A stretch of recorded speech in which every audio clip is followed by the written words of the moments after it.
हरे कृष्णा। 8वां अध्याय और 14वां श्लोक अब श्रवण करते हैं। जहां पर अब प्रकरण बदल गया 14वें श्लोक से हमारा। 14वें श्लोक में अब भगवान शुद्ध भक्ति की बात कर रहे हैं। अभी तक जो मिश्रा भक्ति थी, प्रधानीभूता भक्ति थी, उसकी बात की गई थी। अभी यहां पर शुद्ध भक्ति की बात है 14वें श्लोक में। यह बहुत इंपॉर्टेंट श्लोक है। अनन्य चेता सततम योगमाम स्मर्ति नित्यशः तस्याहम सुलभ पार्थ नित्य युक्तस्य योगिनः।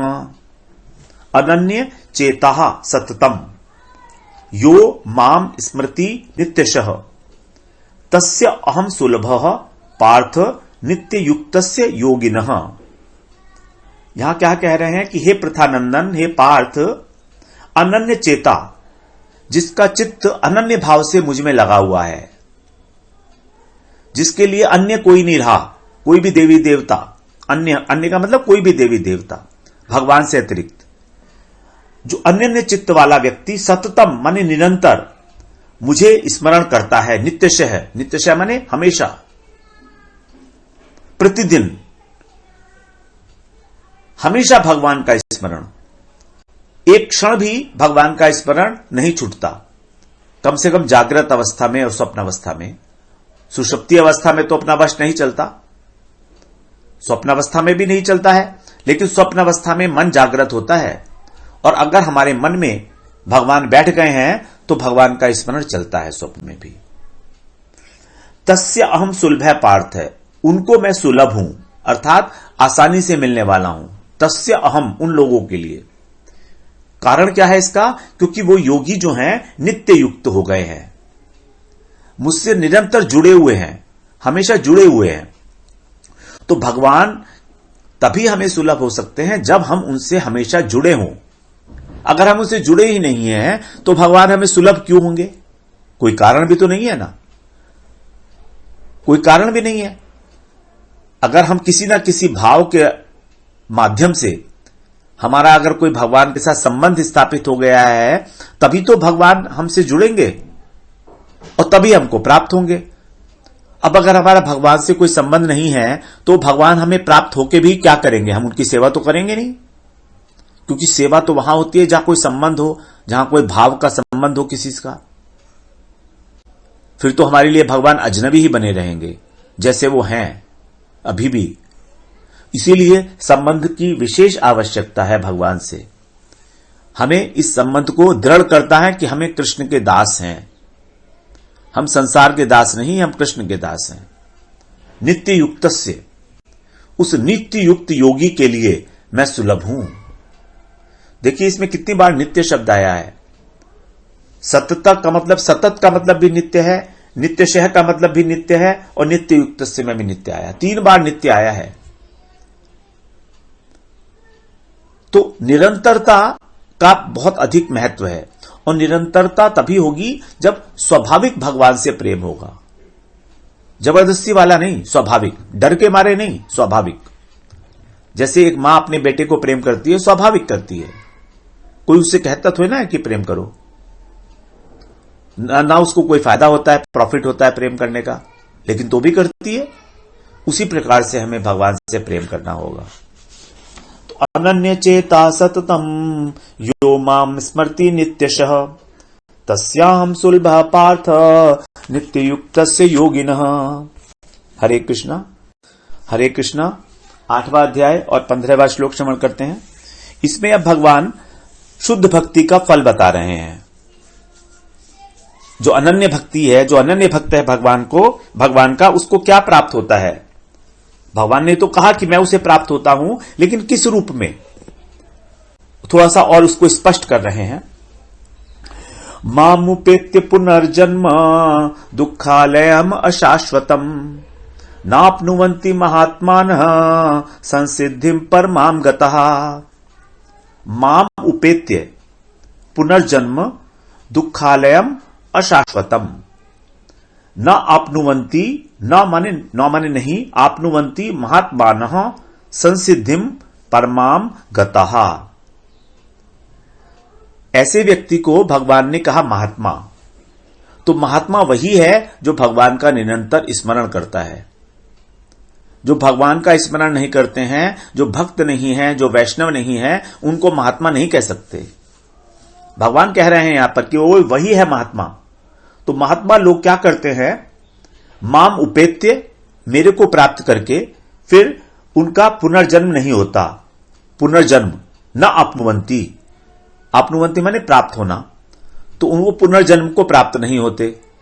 पुनर्जन्म का उदाहरण दे रहे हैं, क्या है ऐसा पुनर्जन्म? ये दुखालयम अशाश्वतम। जो संसार है ये दुख का आलय है, मतलब घर है, भंडार है, क्योंकि यहां पर केवल दुख ही दुख है। अब हम कहेंगे हमें तो दुख व्यतीत नहीं हो रहा है, हम तो बड़े सुख में हैं, बड़ा आनंद है। लेकिन थोड़ा सा भी विचार करेंगे सूक्ष्मता से तो दुख ही, हर एक सुख हमारा दुख में ही परिवर्तित होने वाला है, क्योंकि बना हुआ ही दुख से है। ये सत्वगुण, रजोगुण, तमोगुण, ये तीनों ही दुख में ले जाने वाले ही हैं किसी ना किसी प्रकार से। ये सुख नहीं है, ये सुख आनंद प्रतीत हो रहा है, लेकिन ये तीनों प्रकार के जो सुख हैं ये भी हमें इस संसार में भ्रमण कराते हैं। तो दुखालयम, इस दुख है, काम, क्रोध, लोभ, मोह, मद, मत्सर, ये सारे के सारे शत्रु हमारे इस लड़ने के लिए हमसे तैयार खड़े हैं और हमको अपने वश में किए हुए हैं। हम उनके कंट्रोल में हैं, तो हम सुखी कैसे हो सकते हैं? जरा सा हमें किसी ने कुछ कह दिया तो हमें गुस्सा आ जाता है, तो यही तो दुख है। हमको ताप हो जाता है, आध्यात्मिक ताप जिसको बोलते हैं। 3 प्रकार के ताप हैं, आध्यात्मिक, आधिदैविक और आधिभौतिक। तो दुखालयम अशाश्वतम, अशाश्वत माने परिवर्तनशील, नित्य बदलने वाला, नश्वर संसार। तो ये पुनर्जन्म हमारा इस संसार के अंदर दुखालयम अशाश्वतम है।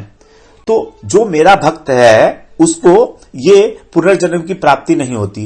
ये मुख्य फल नहीं है मेरे स्मरण का, शुद्ध भक्ति का, ये गौण फल है।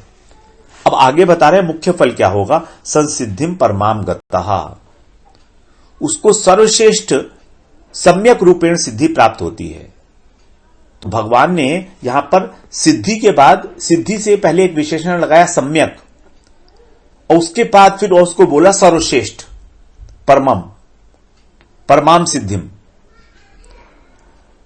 तो यह है वैकुंठीय मुक्ति भगवान की। यहां से हमको यह पता लगता है कि ये भगवान भक्त के लिए बता रहे हैं, क्योंकि जो ज्ञानी और योगी हैं उनको सिद्धि और संसिद्धि मिलती है, परम संसिद्धि नहीं मिलती उनको कभी भी। भगवान की सेवा जो मिलती है वो केवल एकमात्र भक्त को ही मिलती है, चाहे वो वैकुंठीय मुक्ति हो, चाहे वो भगवान के गोलोक धाम में जाकर सेवा हो, चाहे ऐश्वर्यमय हो, चाहे माधुर्यमय हो। तो यहां पर बता रहे हैं मामुपेत्य पुनर्जन्म दुखालयम शाश्वतम नाप्नुवन्ति महात्मान संसिद्धिम परमाम गतः। हरे कृष्ण, हरे कृष्णा। 8वां अध्याय 16वां श्लोक श्रवण करते हैं। इस श्लोक में बता रहे हैं भगवान कि जितने भी इस ब्रह्मांड के अंदर लोक हैं वो सब नश्वर है, और वहां से सब जगह से हमको वापस आना पड़ता है इस पृथ्वी लोक के ऊपर ही। जो यहां से ऊंचे गए हुए लोग हैं, स्वर्ग वगैरह हैं, ब्रह्म लोक हैं, वो भी सब अपने अपना पुण्य जब क्षीण हो जाएगा तो वापस इस धरती पे आना होगा। पुनरावर्ती है, अर्थात अगेन अगेन हम लोगों को बार बार जन्म और मरण के चक्कर में पड़ना पड़ेगा। तो क्या कह रहे हैं, आ ब्रह्म भुवना लोका पुनरावर्तिनो अर्जुन मामुपेत्य तु पुनः कौन्तेय पुनर्जन्म न विद्यते। आ ब्रह्म भुवन नाथ, आ ब्रह्म भुवना लोका, भुवनाथ लोका, भुवनाथ तो का जो है आधा ल बन गया, आधा तय का। पुनरावर्तिनो अर्जुन माम उपेत्य तु कौन्तेय पुनर्जन्म न विद्यते। ब्रह्म भुवन, ब्रह्म भुवन का मतलब ब्रह्मलोक, जहां पर ब्रह्मा जी का वास है। इस ब्रह्मांड में 14 भुवन है, पृथ्वी से लेके ऊपर तक 7 और नीचे के 7। भू भुव स्व मह जन तप सत्य, सत्य लोक को ब्रह्मलोक भी बोलते हैं। तो आ का मतलब है तक, limit, the last limit of the ब्रह्मांड। तो आ ब्रह्म भुवना लोका, भुवनाथ लोका मतलब ब्रह्मलोक तक। पुनरावर्तिनो अर्जुन, जितने भी लोग हैं, जितने भी प्राणी हैं वहां पर, वो सभी आने जाने वाले हैं, सबका आवागमन चलता रहेगा, संसार में लौट के आएंगे। लेकिन परंतु तू माने परंतु माम उपेत्य, मुझको प्राप्त करके हे कौन्ते पुनर्जन्म न विद्यते, दोबारा पुनर्जन्म नहीं होगा, दोबारा जन्म नहीं होगा, अर्थात पुनर्जन्म नहीं होगा। तो यहां पर कह रहे हैं आब्रह्म भुवना लोका पुनरावर्तिनो अर्जुन मामुपेत्य तु कौन्तेय पुनर्जन्म न विद्यते। हरे कृष्णा। हरे कृष्णा। 8वां अध्याय और 17वां श्लोक। इस श्लोक में अब भगवान समय की अनित्यता बता रहे हैं कि चाहे ब्रह्मा जी के लोक तक चले जाओ तो भी वापस आना पड़ेगा। ब्रह्मा जी की जो आयु है वो भी सीमित है, 100 वर्ष की आयु है ब्रह्मा जी की। तो ब्रह्मा जी की जो आयु है उसका जो अवधि है वो बता रहे हैं कि हमारे जो मानवीय वर्ष हैं इस धरती के ऊपर, जो एक वर्ष है वो ब्रह्मा जी का एक वर्ष कितना होता है, एक दिन कितना होता है हमारे वर्ष की तुलना में। तो यहां क्या बता रहे हैं, सहस्त्र युग पर्यंतम अहर्यद ब्रह्मणो विदुः रात्रिम युग सहस्त्रांताम ते अहोरात्र विदो जनः। जो समय है उसका तत्व, काल का तत्व यहां पर बताया जा रहा है। सहस्त्र युग पर्यंतम अहर अह का अर्थ होता है एक दिन, अह यत ब्रह्मणो विदुः रात्रिम युग सहस्त्रांताम ते अहोरात्र विदो जनः। अर्थात ब्रह्मा जी का जो एक दिन है, अह का मतलब है एक दिन, वो कितना बड़ा है, सहस्त्र युग पर्यंतम, हमारे 1000 चतुर्युग के बराबर है। यहां पर युग का अर्थ है चतुर्युग। एक चतुर्युग में 4 युग होते हैं, सतयुग, त्रेता युग, द्वापर युग और कलयुग। कलयुग की आयु है 8,32,000 वर्ष, द्वापर की इसकी दुगनी 8,64,000, कलयुग की आयु है 4,32,000, द्वापर की है 8,64,000। उसी प्रकार से जो त्रेता है उसकी आयु तिगनी हो गई 12,96,000, कलयुग की तिगनी, और सतयुग की आयु है 4 गुनी कलयुग से, तो उसकी आयु हो गई 17,28,000। अब इन सबको अगर हम जोड़ते हैं तो टोटल आता है 43,20,000, 43,20,000 वर्ष। ये एक युग है। जब हम इसको 1000 से गुणा करेंगे तब वो आयु आएगी ब्रह्मा जी का एक दिन के बराबर। तो यद का मतलब जो मनुष्य ब्रह्मा जी की ये जो आयु है इसको 1000 वर्ष, इस बात को जानते हैं, और उनकी एक रात्रि भी इतनी बड़ी है, रात्रिम युग सहस्त्रांताम, वो भी 1000 युग वाली ही है रात्रि। ते माने वे मनुष्य अहोरात्र विदो जना, वो रात और दिन के तत्व को जानने वाले हैं। तो ब्रह्मा जी का एक दिन हुआ, हमारा ब्रह्मा जी का एक दिन हुआ 12 घंटे, मतलब हमारे 1000 चतुर्युग के बराबर। तो जब 43,20,000 में 1000 की गुणा करेंगे तब उनका एक दिन आएगा, और उतनी ही बड़ी उनकी रात्रि है। यह है ब्रह्मा जी के दिन का परिमाण, जिसको बोलते हैं एक कल्प। ब्रह्मा जी का एक दिन एक कल्प के बराबर है, 12 घंटे, और उतनी बड़ी उनकी रात्रि होती है। और एक कल्प में एक बार भगवान कृष्ण इस धरती पर आते हैं, एक कल्प में एक बार। चतुर्युग तो बहुत सारे आते हैं, 1000 चतुर्युग आते हैं, लेकिन भगवान हर एक चतुर्युग में नहीं आते। जैसे इस बार भगवान आए द्वापर युग में आए कृष्ण, तो द्वापर में आए वो कौन से चतुर्युग में आए, 28वें चतुर्युग में, जबकि उसमें आएंगे 1000 चतुर्युग। और ये 28वां चतुर्युग कौन सा है, 7वें मनवंतर का 28वां चतुर्युग है ये। अगर इसको दोबारा से समझें तो एक दिन के अंदर ब्रह्मा जी के 14 मनवंतर होते हैं और एक मनवंतर के अंदर 71 चतुर्युग होते हैं। तो इस प्रकार से 7 मनवंतर बीत चुके हैं, 7वां चल रहा है वैवस्वत मनवंतर। उसका अब 28वां चतुर्युग जो है उसके अंदर तीसरे युग में अर्थात द्वापर में कृष्ण आए। अब ये आएंगे अगले कल्प में, इस कल्प में अब नहीं आएंगे भगवान। तो यहां पर बताया गया है कि ब्रह्मा जी की आयु कितनी बड़ी है, उनका वो कितना है, समय की अवधि कितनी है, उनके दिन की अवधि। इस प्रकार ब्रह्मा जी 100 वर्ष तक रहते हैं। 100 वर्ष के बाद फिर महाप्रलय हो जाती है, फिर दूसरे ब्रह्मा आते हैं।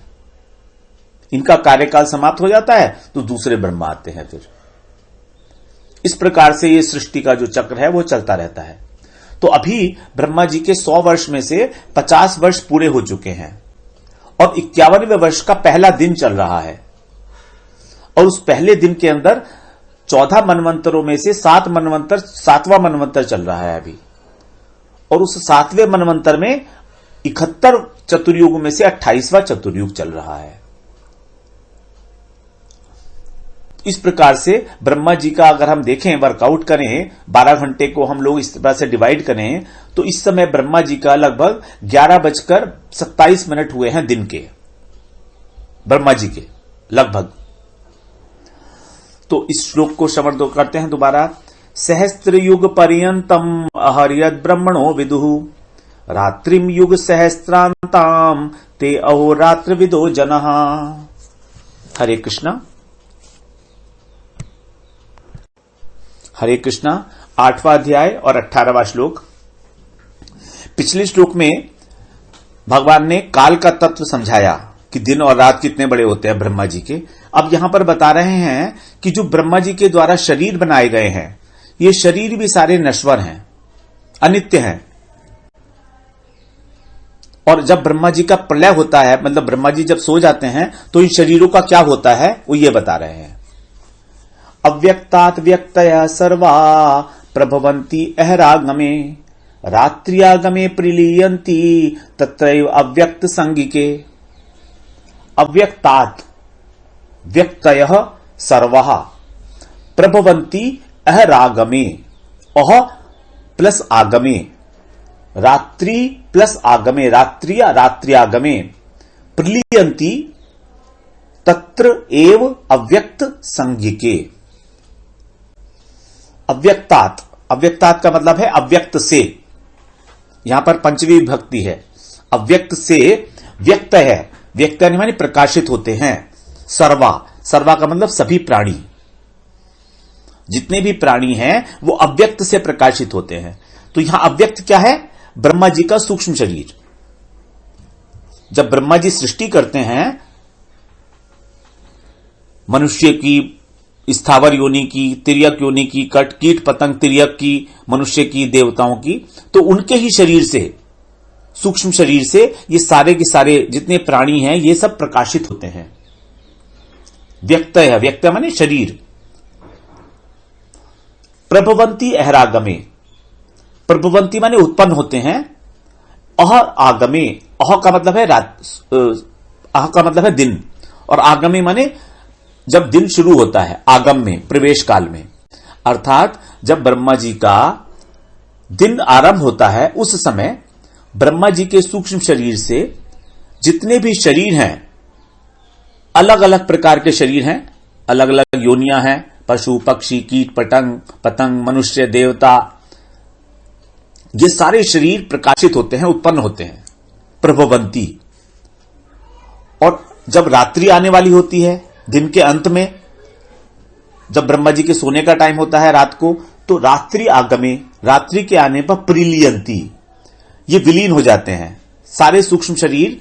ये जितने भी सारे शरीर हैं ये सब लीन हो जाते हैं, नाश हो जाता है इनका, केवल सूक्ष्म शरीर रहता है। तत्र एव अव्यक्त संगिके, उसी अव्यक्त के अंदर ब्रह्मा जी के सूक्ष्म शरीर में सारे शरीर लीन हो जाते हैं। फिर अगले दिन जब दोबारा सुबह होती है तो फिर वो दोबारा आ जाते हैं, वही शरीर अपने अपने संस्कारों को लेकर वही शरीर दोबारा उत्पन्न हो जाते हैं। तो यहां बता रहे हैं अव्यक्तात् व्यक्तय सर्वा प्रभवन्ति अहरागमे रात्रियागमे प्रलीयन्ति तत्रैव अव्यक्त संगिके। उसी को अव्यक्त कहा जाता है, उसी का नाम है अव्यक्त। तत्र एव अव्यक्त संगिके, अव्यक्त नाम वाले उस शरीर में, ब्रह्मा जी के शरीर में, सूक्ष्म शरीर में। हरे कृष्ण। हरे कृष्णा 8वां अध्याय और 19वां श्लोक अब श्रवण करते हैं। यहां पर भी उसी प्रकार की बात है जो 18वें श्लोक में बताई थी। भूतग्रामे सेवायम भूत्वा भूत्वा प्रलीयते रात्रियागमे अवश्य पार्थ प्रभवति अहरागमे। भूतग्रामः स एव अयम् भूत्वा भूत्वा प्रलीयते रात्रियागमे अवशः पार्थ प्रभवति अहरागमे। इस प्रकार से स माने वही, यही जो प्राणी समुदाय दिखाई दे रहा है, अयम माने यह, तो ये जो प्राणी समुदाय दिखाई दे रहा है ये वही वाला जो पहले था, पिछले दिन में था, अब अगले दिन में भी। भूतग्रामे का मतलब प्राणियों का समुदाय। भूत्वा भूत्वा प्रलीयते, भूत्वा भूत्वा माने बार बार पैदा होकर, प्रलीयते माने विलीन होता रहता है। यानी दिन के सुबह में जब उनका दिन होता है तो उत्पन्न होता है, और जब उनकी रात होने वाली होती है तो विलीन हो जाता है। उसके बाद फिर वही पैदा हो जाता है, फिर वही, कोई नया शरीर नहीं बनता। अर्थात जितनी योनियां हैं मनुष्य की, पशुओं की, पक्षियों की, वो योनियां वहीं की वहीं रहती है, कोई नए शरीर की उत्पत्ति नहीं होती। एक बार भगवान ने शरीर, ब्रह्मा जी ने शरीर बना दिया,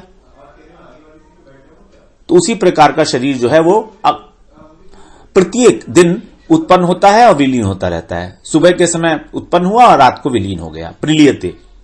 रात्रियागमे, रात्रि में प्रलीयन, उसका विलीन हो जाता है। अवशः, इसमें वश नहीं चलता उसका कि कोई चाहे कि मैं अब पैदा नहीं होऊंगा, ऐसा नहीं है, क्योंकि उसके जो संस्कार हैं, कर्म संस्कार, वो उसको बाध्य करेंगे दोबारा पैदा होने के लिए।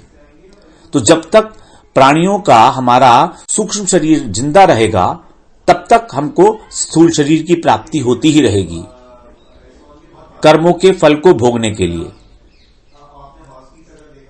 अवश्य, अवश्य हैं, सारे प्राणी अवश्य हैं इस मानने में, उनका जन्म होना अवश्यम भावी है।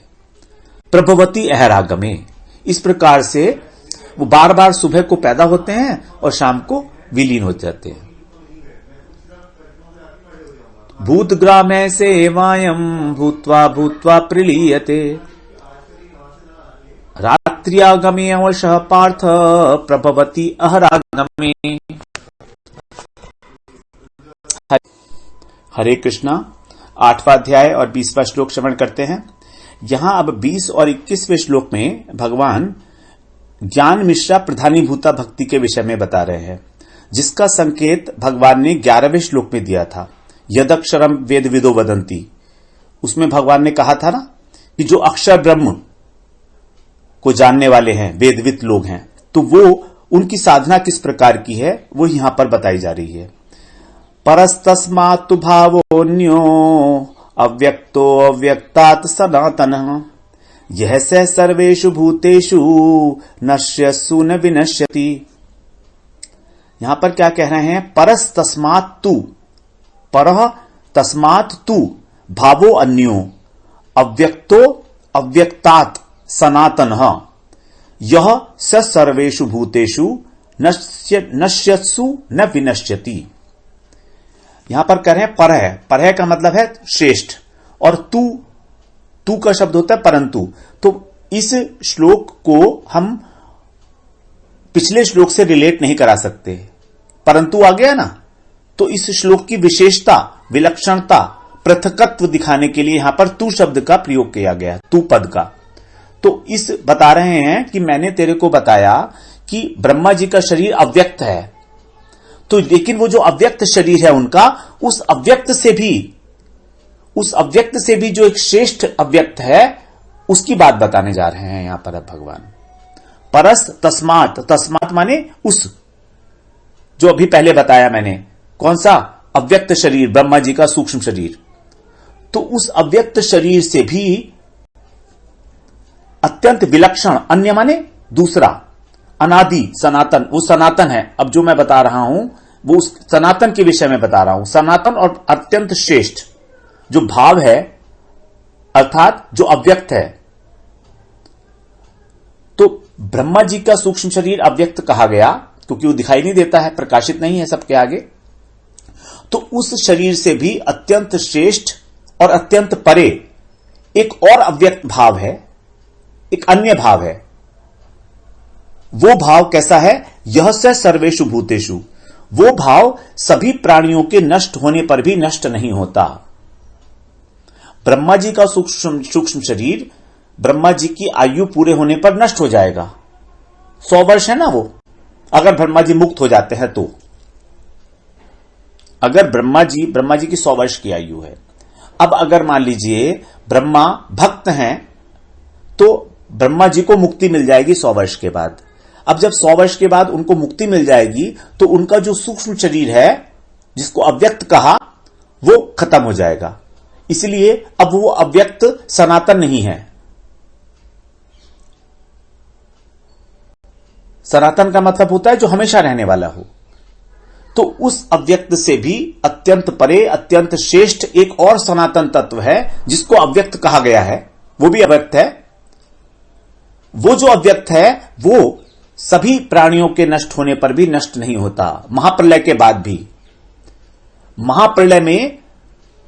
महाप्रलय के बाद भी वो जो अव्यक्त तत्व है वही है अक्षर ब्रह्म। यदक्षरम वेद विदो वदंती। 11वें श्लोक में जिसका भगवान ने परिचय दिया था वही है।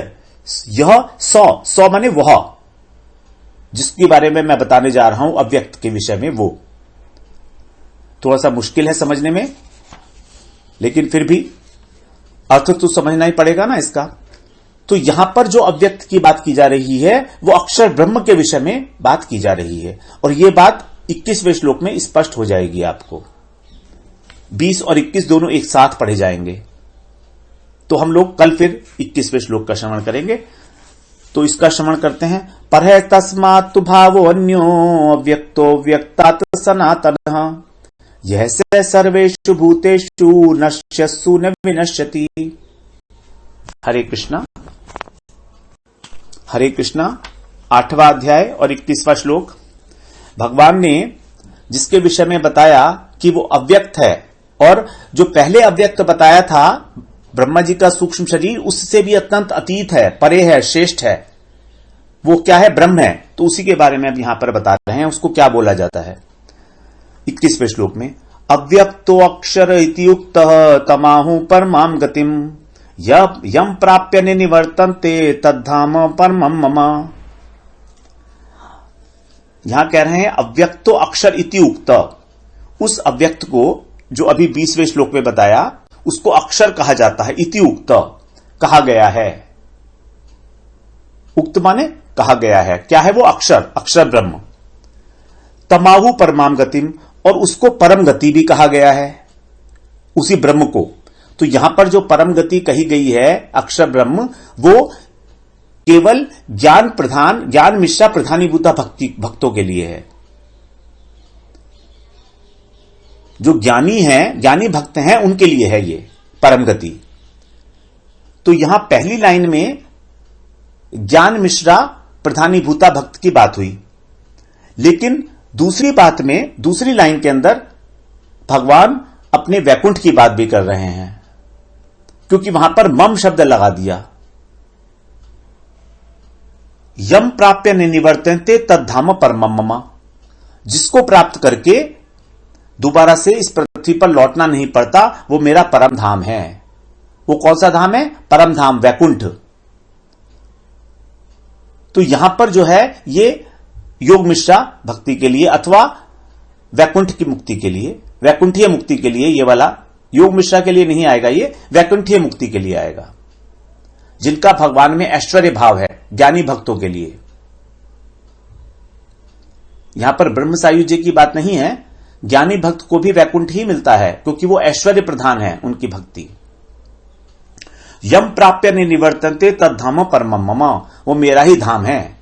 क्योंकि ये लोग भक्त हैं, ये लोग ज्ञानी नहीं है, निर्विशेष ब्रह्म ज्ञानी नहीं है, इसीलिए यहां पर यम प्राप्य निवर्तन्ते तद धाम परमम मम, वो मेरे वैकुंठ को प्राप्त करते हैं, मेरा परम धाम है वो, और मेरी ऐश्वर्य भाव से उपासना करते हैं वो। तो ये वैकुंठीय मुक्ति की यहां पर चर्चा की गई है 21वें श्लोक में। तो क्या कह रहे हैं यहां पे, अव्यक्तो अक्षर इत्युक्त तमाहु परमाम गतिम यम प्राप्य निवर्तन्ते तद्धाम परमम मम। हरे कृष्णा। हरे कृष्णा। 8वां अध्याय और 22वां श्लोक। अब 22वें श्लोक में प्रसंग फिर बदल गया। फिर यहां पर अब भगवान जो हैं वो शुद्ध भक्ति की बात कर रहे हैं। पुरुष है से पर है पार्थ है भक्त्या लभ्यतु अनन्यया यस्यांत है स्थानि भूतानि येन सर्वमिदं ततम। पुरुष स पर पार्थ भक्त्या लभ्य तु अनन्यया यस्यांत स्थानि भूतानि येन सर्वमिदं ततम। यस्यांत स्थानि, हे प्रथानंदन अर्जुन, जिसके अंदर, अंतः स्थानी, यस्य माने जिसके अंदर, सर्वभूतानि, सारे प्राणी रहते हैं